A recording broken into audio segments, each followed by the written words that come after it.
Alright, once again, welcome back to the channel. We are still here with the Toyota Supra. This time, we're doing kind of like a nighttime summer drive. So, I'll walk you around the vehicle quickly here on the exterior. So, it's matte black, so obviously at nighttime, this thing just looks ridiculous. Look how cool that looks.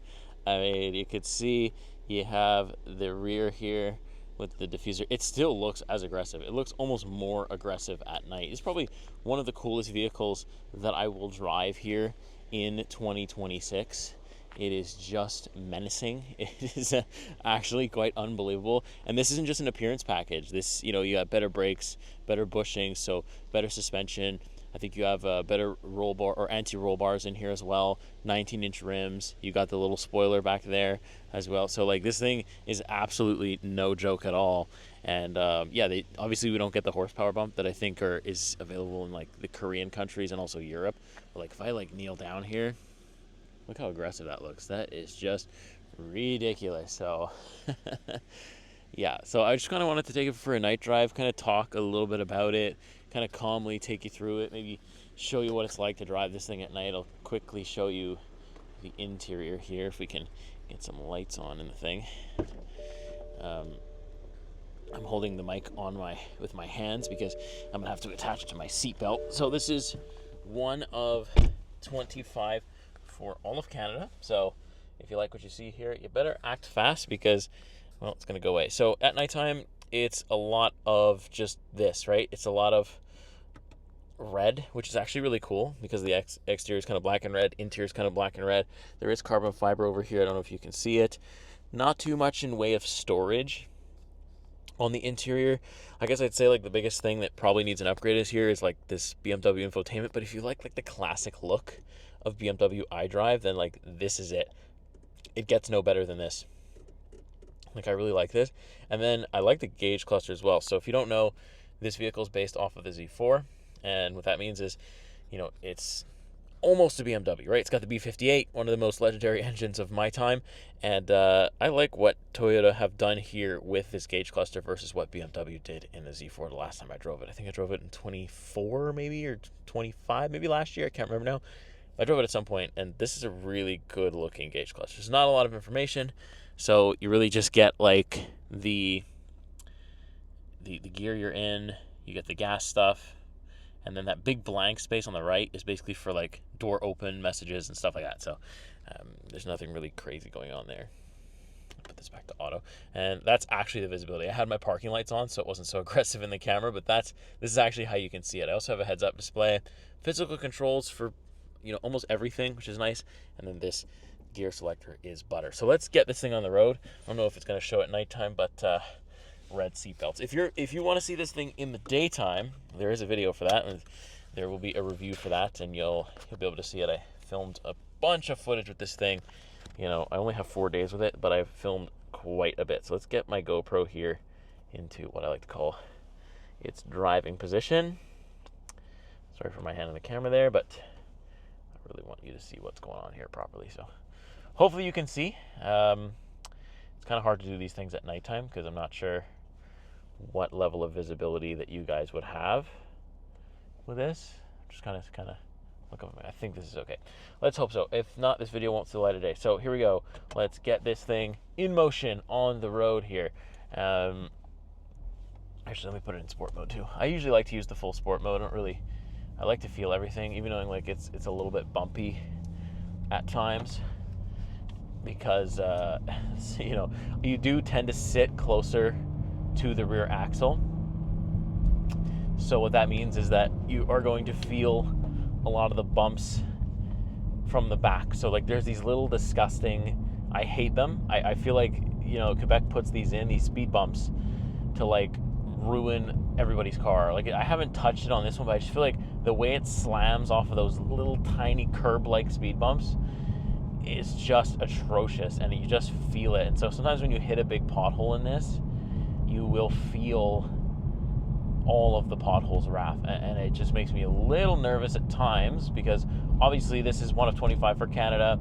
I don't want to break it, so when you feel a big bump in the backside, you're like, oh my goodness, please don't get a Please don't get a rear tire error. Please don't get, so far so good. I think it's done a pretty good job, and I think my head and stuff is probably bouncing around a lot more than the camera is, because I think DJI does a pretty good job at stabilizing. But yeah, I mean, no problem with the headlights at night, but I will say that you might notice it when we pass other traffic. If we pass other traffic, it's actually not that late at night, so we probably will. You'll see that their headlights, no matter what kind of car it is kind of blinding. Like, because I'm so low, I just get blasted. At times it feels like everybody has their high beams on, because you are literally sitting on the floor here. So it's a very engaging cockpit, and for that reason, like, you feel like you're on the ground, and everything's really close to you, and everything's at fingertip length, and you can just race around the controls.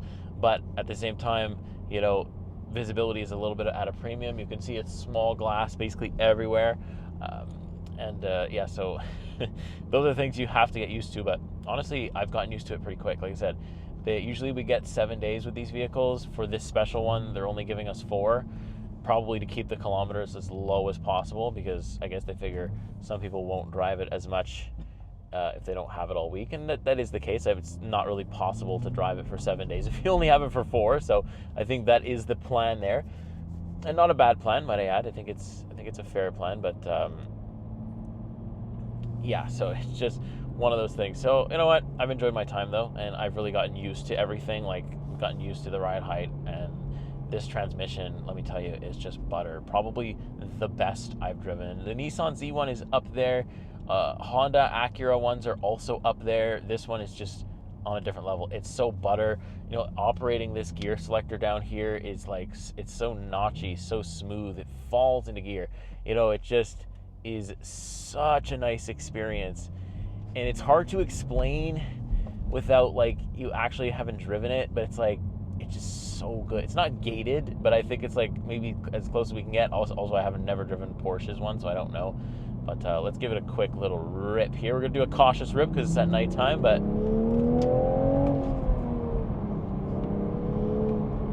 and I don't want to do much more because I live in Canada and I don't want to catch a felony in the Supra. So I don't want to get pulled over, and I think the cops would take it if I go any faster. So yeah, so you know what?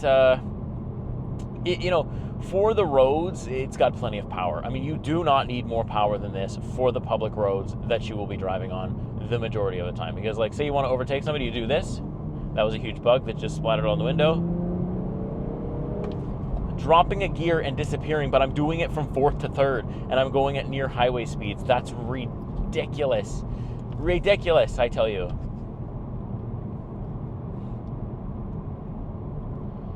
That's so much fun. I mean, that just doesn't get old. And you can say what you want. Electric vehicles are cool. I'm a fan of them. I like them. I support the Chinese stuff coming to Canada. I actually took my GoPro off there because I thought there was a cop tailgating me, but it is in fact an Ioniq 5. See how nerve-wracking it gets when you're driving this thing? Oh my God. So yeah, what was I saying? So yeah, I love EVs, like I was saying, to the Ioniq 5 behind me. I think they're cool. I think they have a place in the market. I think we should drive them, but I don't think that it is worth it to rip like that. Oh, it's not even an i5. It's a stupid, okay. I have no desire to absolutely rip it like that guy's doing. He can take the ticket. I'm not. They'll give me the ticket. I mean, that's just what it is. So I'm going to just enjoy ripping from time to time and not do what that guy's doing, because it's just crazy. So yeah, I just keep getting off topic, but that's kind of what this video is about. I'm just driving it at nighttime with you guys, whoever wants to watch and listen to me talk and drive at night. But once I get up this hill here, I will not talk anymore, and I will let you just hear the road sounds, which there are some. You can hear that the noise isolation in here isn't great. When you get to higher speeds, you will hear pretty much everything, which honestly isn't a bad thing. I don't hate that. It's just a fact. But I don't know. I feel like the Toyota has done the best they could do with what they had, what they were given by BMW, and it's kind of a really cool thing to see two brands come together and make such a cool project happen. They brought back the Supra, and I think they were relatively successful with it. I don't know. I feel like everybody knows what this vehicle is. Nobody's had to ask me what it was. Everybody was like, oh my God, nice Supra. Like that's what anybody's saying is like, that's such a nice Supra. Does it come like that from the factory or did you do that yourself? Like that's all people are asking because they see the carbon fiber wing and they don't know.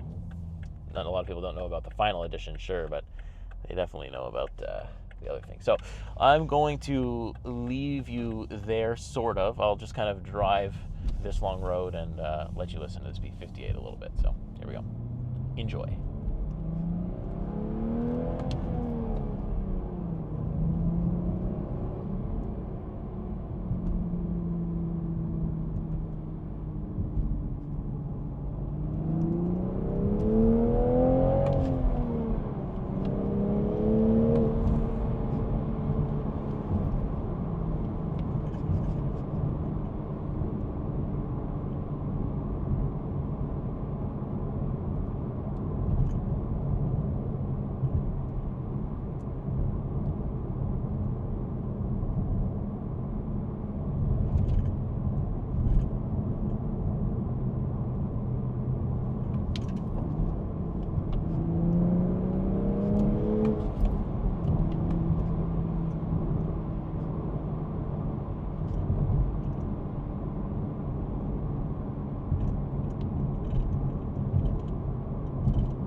All right, folks, well, there you go. I tried to rip it a little bit, but again, trying to keep everything clean and, well, somewhat legal, right?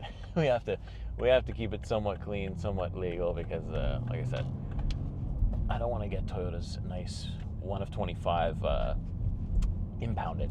So, yeah, I'm going to go ahead, and I think I'll leave you with that there. That's a night drive with the Toyota Supra. That's me just kind of talking about it while driving at night for you. I love talking about this thing. So if you have any questions, if you have any suggestions, whatever, more videos you want to see, if you want to see more night drives, I don't do too many of them. I kind of only keep it to when there's like a sort of specialty vehicle, like, we did it with the M330i, I think, the 50-year edition one. So I did it with that, did pretty well. So if you want to see more like that, let me know. I'll do more frequent night drives with less like crazy cars if you want. So that being said, make sure you like, subscribe. I'll see you next week. See you next car.